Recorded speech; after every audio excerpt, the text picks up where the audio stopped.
if you think you have a fantastic memory. Okay, just a couple of you. Probably you've seen me introduced as a person who broke a Guinness record in memory. So yeah, I understand that some of you don't want to raise your hand. Let me make it easy for you. How many of you here think that you have a really bad memory? Okay, a lot more takers this time. So what about the rest of you who did not raise the hand for both the questions? Okay, memory? No memory? Forgot to raise your hand? Okay, now here's the thing. It really doesn't matter how good or bad you think your memory is, but many people find it very difficult to realize that memory is something that can be improved.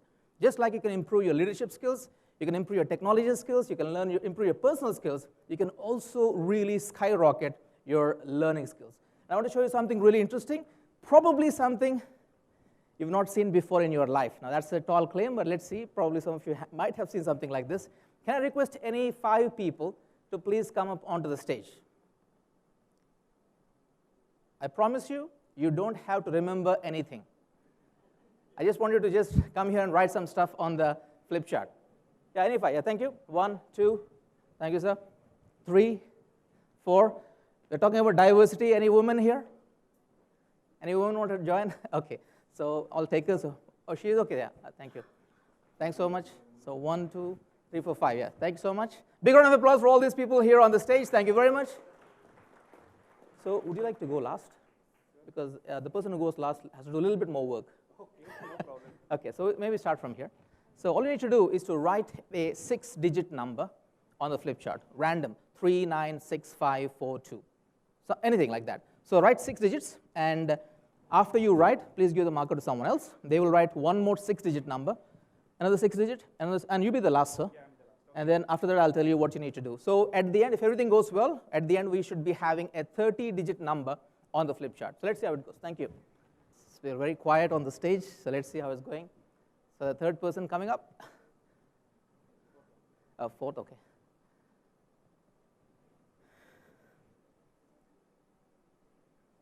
Thank you. There's one more person. Yeah, I think you're last. Yeah, you also write it, please.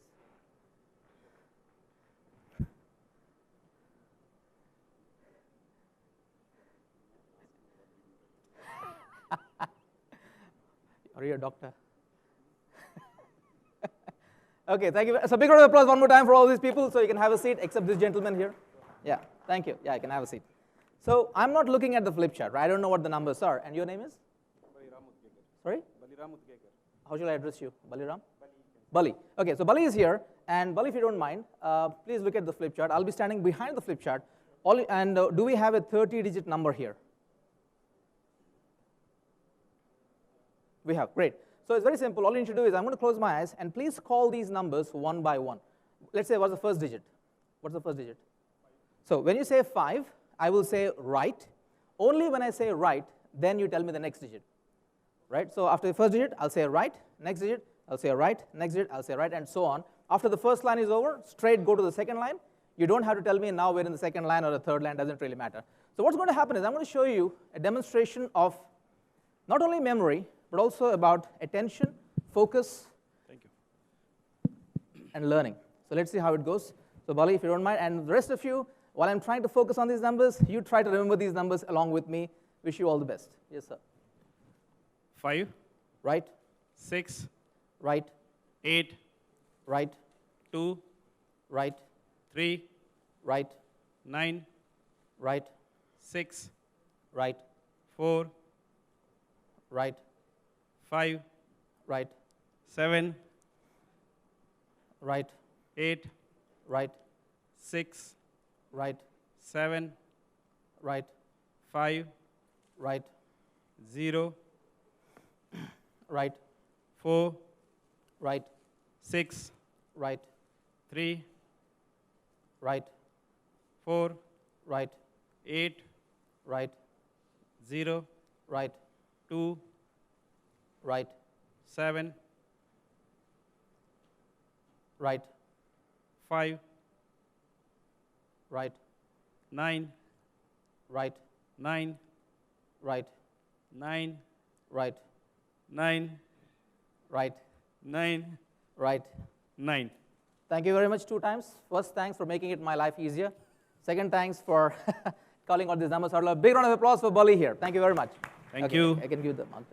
Okay, so what you have is a 30-digit number. Basically, it's a 24-digit number because the last line I'm sure everyone in the audience can remember as well. So I'm going to attempt to recall this number from my memory, and if I make a mistake, just say stop. So I'll correct myself and make sure that I don't make a mistake. So just say stop if I make a mistake, okay? The numbers are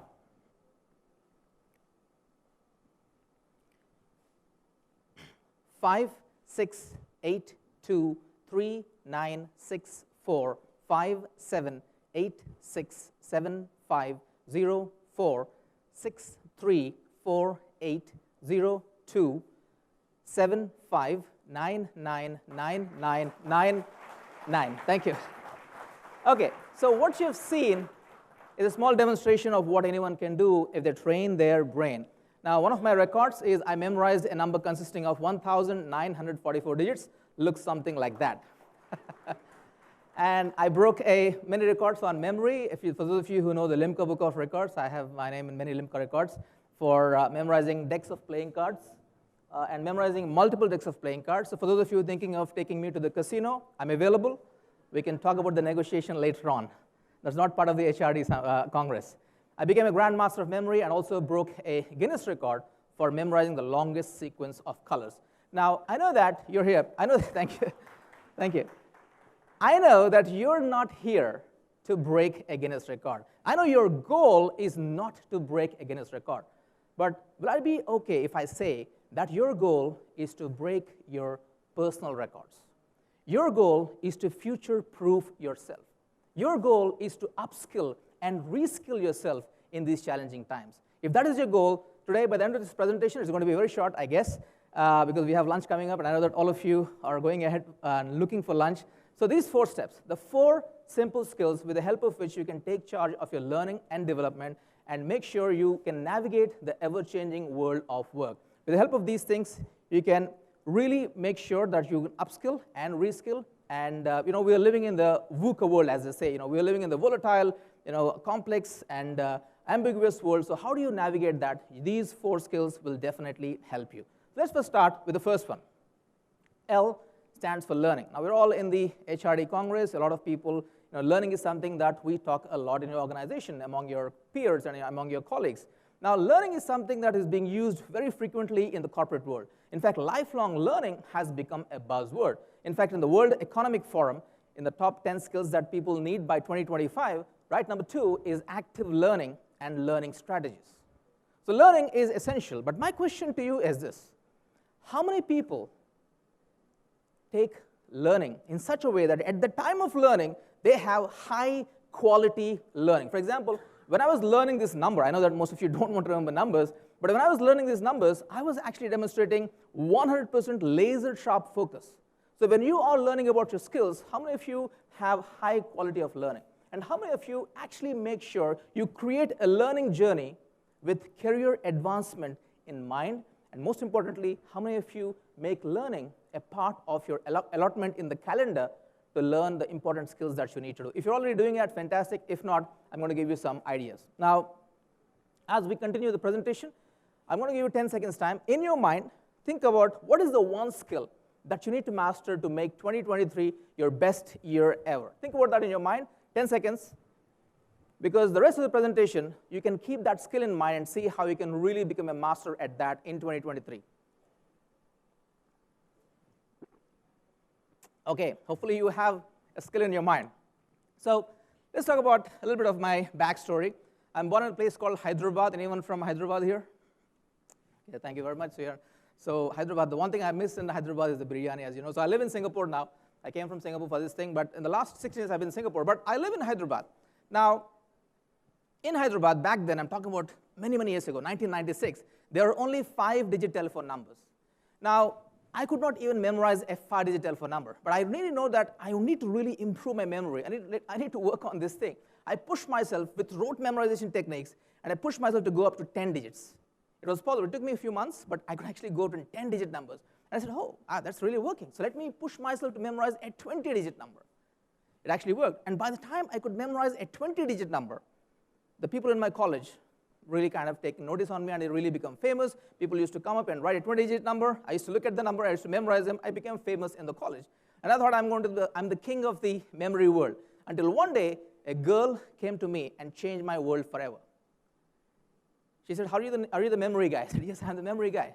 So would you like to see the memory demonstration, 20 digits? She said, no. I mean, 20 digits, even I can do it. I'll be impressed if you can memorize a 100-digit number. Now, I grew up watching a lot of Bollywood movies. So I looked at the girl's eyes and said, normally, I don't. But for you, I'll do it. So she said, oh, okay, I'm going to give you 10 days' time. Is that sufficient? She said, no problem, take your time. So I went back, practiced like crazy. On that day, when I was going back my home, I realized the purpose of my life, to impress this girl. So I went back home, practiced like crazy. 10 days later, she tested me, and I failed miserably. I could not memorize a 100-digit number. And I told to myself that it's impossible for anyone to memorize a 100-digit number. Less than 10 days later, one of my friends comes with a Limca Book of Records. For those of you not from India, we have the Indian version of the Guinness Book of Records, the India Book of Records. It's called the Limca Book of Records. Now, this is a guy who can memorize a 1,020-digit number. Now, in the morning, someone talked about Peter, I think, the fixed mindset and growth mindset. So the thing is, luckily, I did not have fixed mindset. I did not think, okay, you know what? I failed memorizing a 20-digit number, a 100-digit number just a week ago. But if this guy can do 1,020, maybe I can do it, or maybe I can't, but at least I need to put in the time and energy. So I locked myself in my room for 10 days, and when I came out, I broke the national record by memorizing a 1,070-digit number, and subsequently I memorized a 1,944-digit number. Now, apart from all the memory techniques, apart from all the memory techniques, one thing that I realized, at that time I didn't know that, but right now I know the one thing that really, really helped me to really break the record is this word, single tasking. Now, single tasking is the exact opposite of multitasking. Now, in focus, in productivity in your life, now single tasking, there's many studies on the planet that found that single tasking is the way to go. Multitasking is your enemy for focus and productivity. So we're not going to go there. Let's talk about learning itself. When it comes to learning, my question to you is, every time you sit down for learning, however short or long the session is, are you going for single tasking?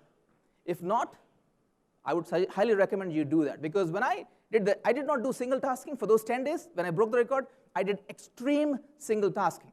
And you don't have to do that. Let me just make it easy for you. Now, in your day-to-day life, whenever you want to learn a new skill, remember I told you the one skill that you need to master this year? So go online, maybe go to your training department, see if there are courses on that. And about that one skill, I want to give you a simple formula that is based on the Pomodoro technique. The formula is this: 1, 25, 0.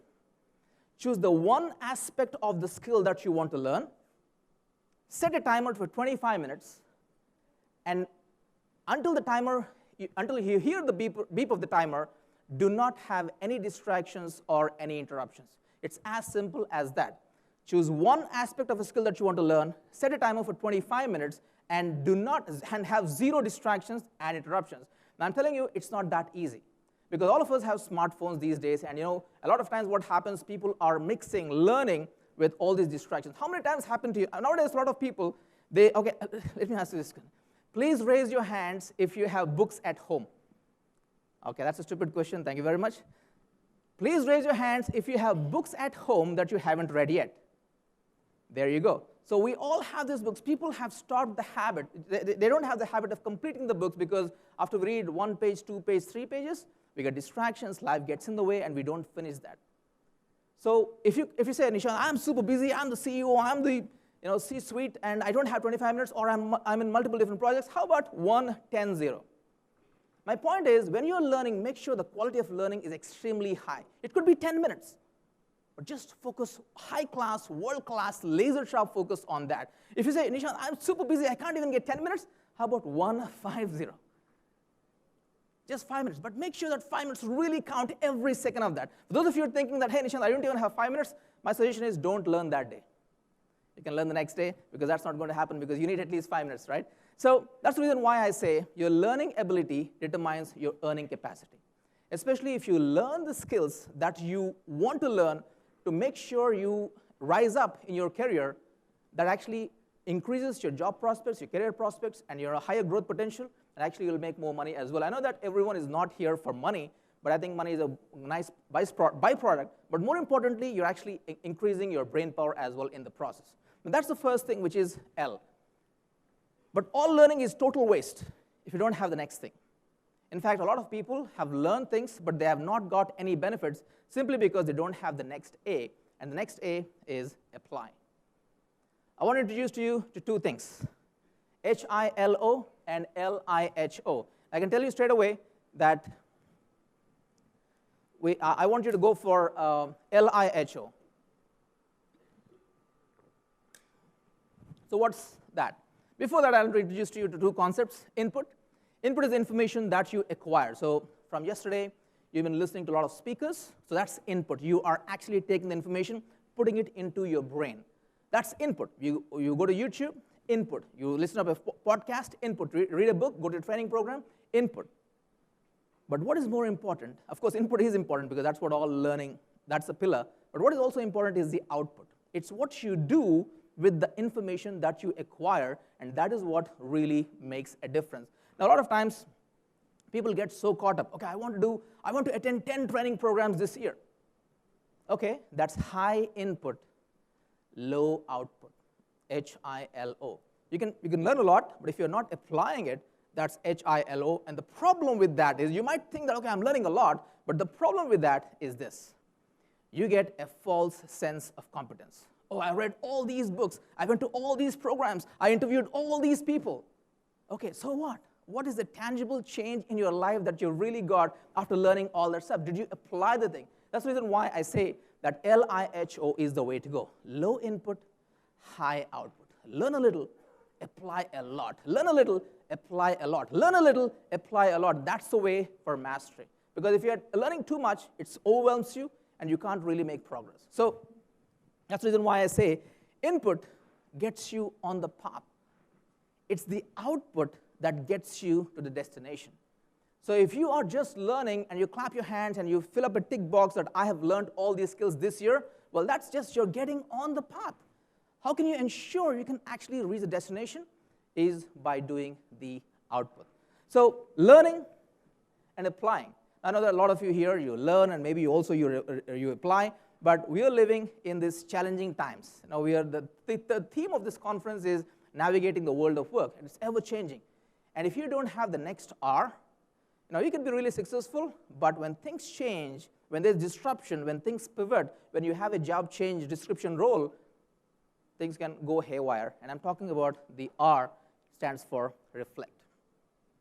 A lot of times people don't give a lot of thought to this concept, but reflect really changes the game for us. So what I mean by reflect in the learning context is this.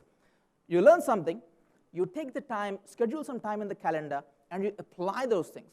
And after that, pause. Don't learn, don't apply, pause. Give it some time. In the calendar, 30 minutes is pause, reflection time. Now, in that reflection time, you think about yourself, okay, what did I learn? How can I apply this in my work? How can I apply this in my business? How can I apply this in my life? When you pause, when you reflect, that's when learning solidifies. Otherwise, what happens is, it's too much of learning and it actually overwhelms you. And also, I can tell you, the people who can really shine in today's ever-changing world is the people who reflect, because reflect gives you the opportunity to identify areas where you can upskill. Reflects gives you the ideas and opportunities where you can reskill. Because if you keep on checking to yourself, okay, I'm learning this, I'm applying this thing, oh, I'm still not getting the results. Oh, you need to change something here. So instead of, suddenly something changes and then you have to run after changing yourself, upskilling, reskilling, why don't you make reflection as a part of your life?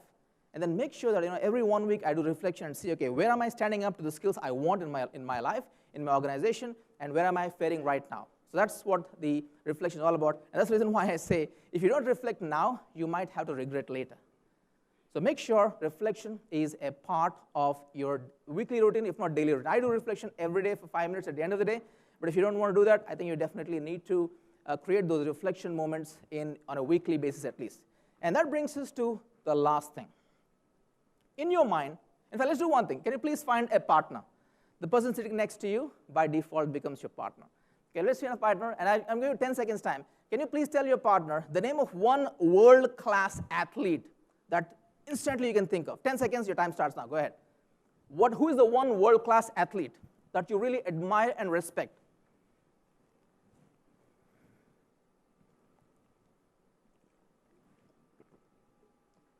Okay. Anyone? Any names? Michael Jordan, thank you very much. Usain Bolt? Sorry? Neeraj Chopra? Oh yeah, Neeraj Chopra, correct. Just for a second, sorry? Ronaldo, yes, yeah, great. So we got people from India, we got people from all over the world. Now, I've not met any of these people, but I know 100% with absolute certainty that all of these people have the I in their life.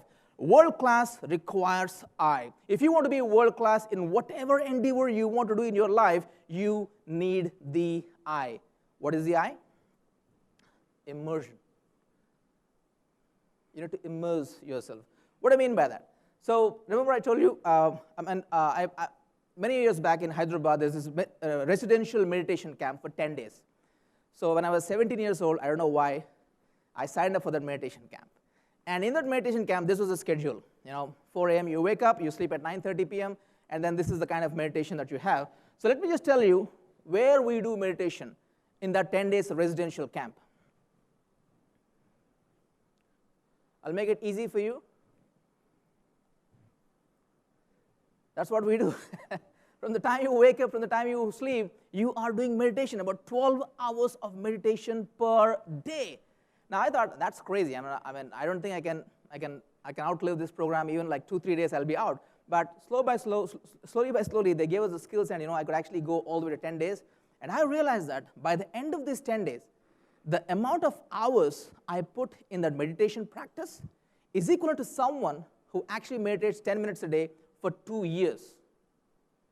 Instead of 2 years, we packed everything in just 2 days, and now, within a moment's notice, if I want to go into the meditation state, even though I've done this multiple times, but the first time I did it like some 20 years ago, 25 years ago actually. So even though I did that, in a moment's notice, boom, I can do that because I've immersed myself in meditation, and also I practiced after that. So think of all the athletes that you talk about. The reason why they're so good is because they immerse themselves in that sport.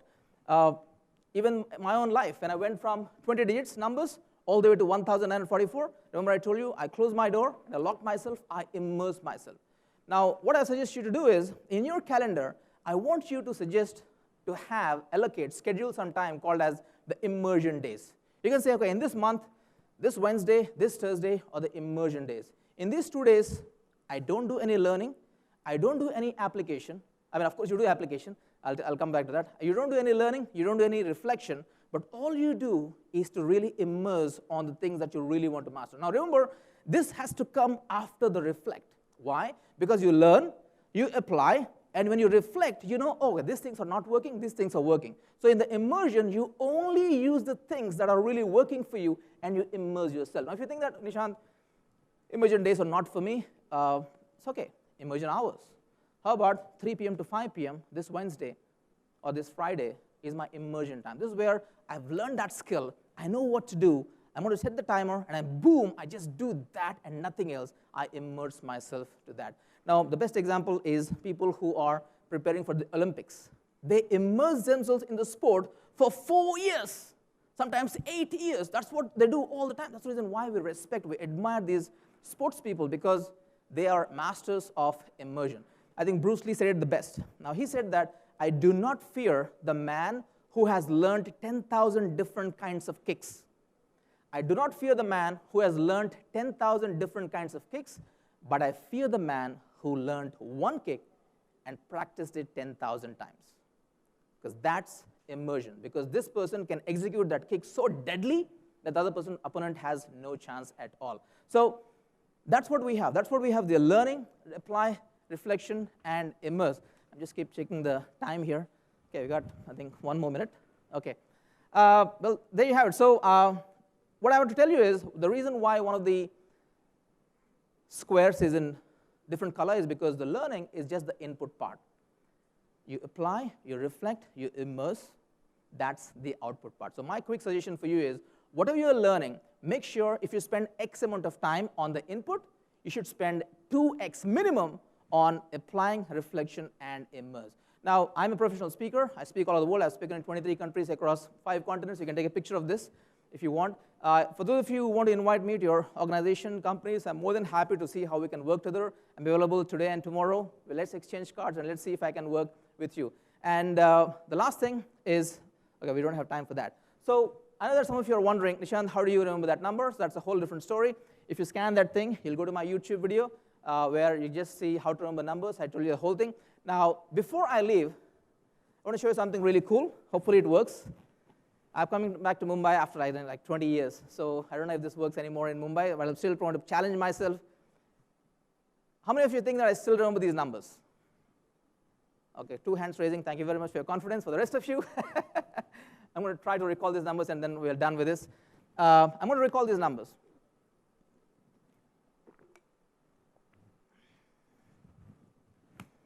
If you make a mistake, say stop, okay? I'm going to try to recall these numbers in the backward sequence.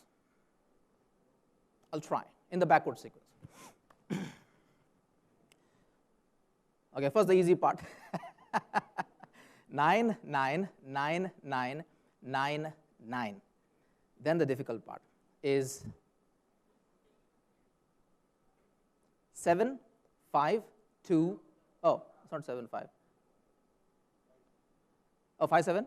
Okay, sorry, messed up. Thanks for that. So yeah, it's going to be 5, 7, 2, 0, 8, 4, 3, 6, 4, 0, 5, 7, 6, 8, 7, 5, 4, 6, 9, 3, 2, 8, 6, 5. Well, thank you very much. Have a good day. Back to the MC. Back to Rajiv.